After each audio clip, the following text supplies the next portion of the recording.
किसी अनपढ़ को पढ़ाना बड़ा मुश्किल काम होता है।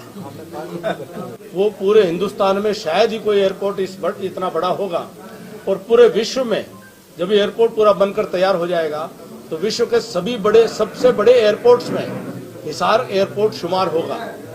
वो नींव हमने रखी, वो सपना हमने लिया, उसको साकार करने का सौभाग्य हमें मिला।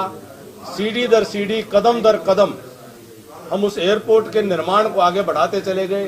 कभी हवाई पट्टी का विस्तार हुआ, कभी टर्मिनल का निर्माण हुआ, कभी उड़ान योजना के अंदर उसको शामिल करवाने का काम हुआ, और आज उसका लाइसेंस की प्रक्रिया पूरी होकर के लाइसेंस के साथ में एक रेगुलर शेड्यूल्ड एयरपोर्ट के तौर पर ये जल्दी काम करने की स्थिति में आए।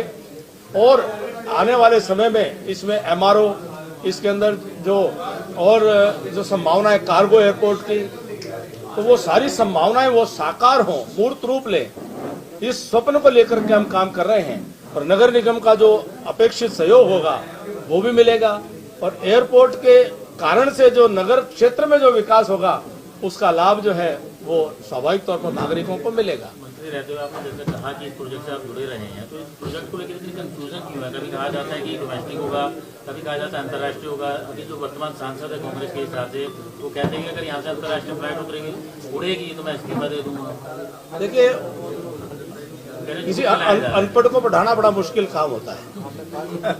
किसी अनपढ़ को पढ़ाना बड़ा मुश्किल काम होता है। तो हर चीज की एक प्रक्रिया होती है।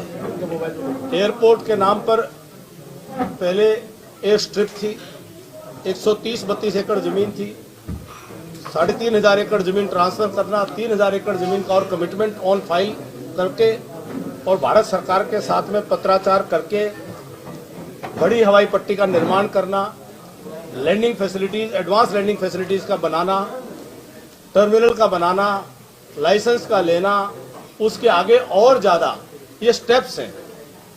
ये डोमेस्टिक एयरपोर्ट, फिर कार्गो एयरपोर्ट, फिर इंटरनेशनल एयरपोर्ट, ये सारे स्टेप्स हैं, और कदम दर कदम, सीढ़ी दर सीढ़ी ये काम आगे बढ़ेगा।